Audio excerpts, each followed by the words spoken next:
ప్రధాని నరేంద్ర మోదీ సహకారంతో 12,000 కోట్లతో కరీంనగర్ అభివృద్ధి చేస్తామన్నారు బండి సంజయ్. బండి సంజయ్ ని ప్రజలు ఆదరిస్తున్నారు. బండి సంజయ్ చేసిన అభివృద్ధిని ప్రజలు గుర్తిస్తున్నారు. గ్రామాల వారిగా పోస్టర్లు ఇస్తాం. మేము చేసిన అభివృద్ధి కూడా ముఖ్య రూపంగా ప్రచారం చేసే ప్రయత్నం చేస్తాం. ఇవన్నీ చూసిన తర్వాత అడ్డుకునే ప్రయత్నం వాళ్ళు చేస్తున్నారు. కానీ ప్రజలు వాళ్ళని గుర్తిస్తలేరు. కానీ ఎట్టి బస్సులో వాళ్ళ భారీ మెజార్టీతో ప్రజల ఆశీర్వాదంతో భారతీయ జనతా పార్టీ కరీంనగర్ లో మోడీ గారి ఆశీర్వాదంతో గెలవబోతుంది. కరీంనగర్ వరంగల్ రోడ్ 2,000 కోట్ల రూపాయల పైగా నిధులు తీసుకొచ్చిన. ఎప్పుడు వచ్చినాం కాదు, బుల్లెట్ దిగిందా చూడాలి. ఇద్దరు మాజీ ఎంపీలుగానే కరీంనగర్ వరంగల్ రోడ్ ఉన్నది. మీరు చేసినట్టు కదా, దానికి మీరు చేసినప్పుడు బడ్జెట్ ఎప్పుడు శాంక్షన్ అయింది, టెండర్ ఎప్పుడైంది, ప్రారంభోత్సవం ఎవరు ఎప్పుడు చేసిర్రు, పనులు ఎప్పుడు ప్రారంభమైనాయి.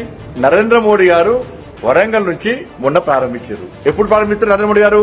బడ్జెట్ ఇచ్చిన తర్వాత టెండర్ అయినాకనే ప్రారంభిస్తారు. బడ్జెట్ న్యాయంలో వచ్చింది, నేను తీసుకొచ్చిన. టెండర్ న్యాయంలో పెట్టిన. ప్రారంభోత్సవం నరేంద్ర మోడీ గారు చేసినప్పుడు ఎంపీ నేను, నువ్వు కాదు ఎంపీ, నువ్వు ఎంపీ కాదు. బడ్జెట్ కేటాయించింది నా హయాంలో, నేను తీసుకొచ్చిన. నువ్వు ఎంపీ కాదప్పుడు. ఇలా ఎవరు తీసుకొచ్చినట్టు? ఆ రిపేర్ కు 40 కోట్ల రూపాయలు నేను పట్టుకొచ్చిన. కోటి రూపాయలు ఇచ్చారు. వరంగల్ కేటమే రిపేర్ రోడ్ కు కోటి రూపాయలతో అవుతుందా? 50 కోట్ల రూపాయలు నేను పట్టుకొచ్చిన. కోటి రూపాయలు ఇచ్చింది. ఇచ్చి సోషల్ పెట్టుకున్నాడు. ఇప్పుడు తీసుకొచ్చింది ప్రారంభోత్సవం చేసింది. నేను ముందు ఎందుకు ప్రారంభోత్సవం చేసుకోలే? అయిపోయిందా?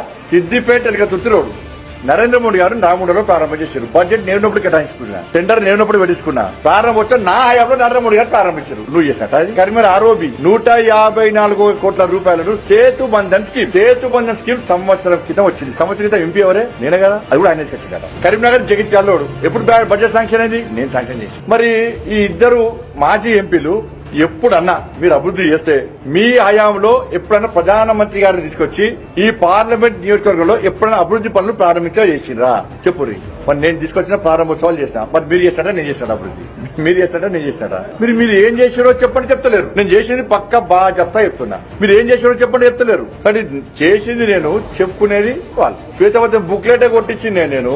12,000 కోట్ల రూపాయలకు పైగా నిధులు తీసుకొచ్చినా అని చెప్పి, అభివృద్ధి చేస్తున్నా అని చెప్పి బుక్లెట్ కొట్టించిన వల్ల కళ్ళు కనబడతలేవు, చెవులకు కనబడతలేవు. నేనేం చేయాలి? బీఆర్ఎస్ పార్టీ వాళ్ళు, కాంగ్రెస్ పార్టీ వాళ్ళు ప్లాన్ కొద్ది ఏం చేయలేదని చెప్పి ఇద్దరు లోపాయికార ఒప్పందం కుదుర్చుకొని వాళ్ళిద్దరికి ఏంది, ఇద్దరు కలిసి బండి సంజయ్ ఓడగొట్టాలి. భారీ మెజార్టీతో మీ అందరి సహకారంతో, నా కార్యకర్తలు కష్టార్జితంగా, ప్రజల ఆశీర్వాదంతో, మోడీ గారి పేరుతోని, మేము చేసిన అభివృద్ధితోని ఇలా గెలవబోతున్నాం కాబట్టి, డిపాజిట్లు గల్లంత అవుతున్నాయి కాబట్టి కొద్దిగా కాంగ్రెస్ పార్టీని అభ్యర్థి తెచ్చుకోవాలి. ఫస్ట్ తర్వాత ముచ్చట తెచ్చుకోరాదు. అభ్యర్థి దొరికితే ఇలా నేను ఏం చేసినా బుక్లెట్ కొట్టించిన. మీరు కూడా చూసినా అనుకో. అపర మేధావి ఒక ఆయన, అపర మేధావి, స్వయం ప్రకటిత మేధావి. ఆయన ఇప్పుడు అన్ని హైవే రోడ్లు పెట్టుకుంటే ఆయన తీసుకొచ్చిండట. ఆయన చార్మినార్ ఈయన కట్టించిన అంటాడు, అసెంబ్లీ ఈయన కట్టించిన అంటాడు. అపర మేధావి. ఇక్కడ ఈ కర్లాపూర్ లా సూరమ్మ చెరువును రిజర్వర్ చేస్తున్నది ఆయన కదా. సమీక్ష చేసిరు కదా.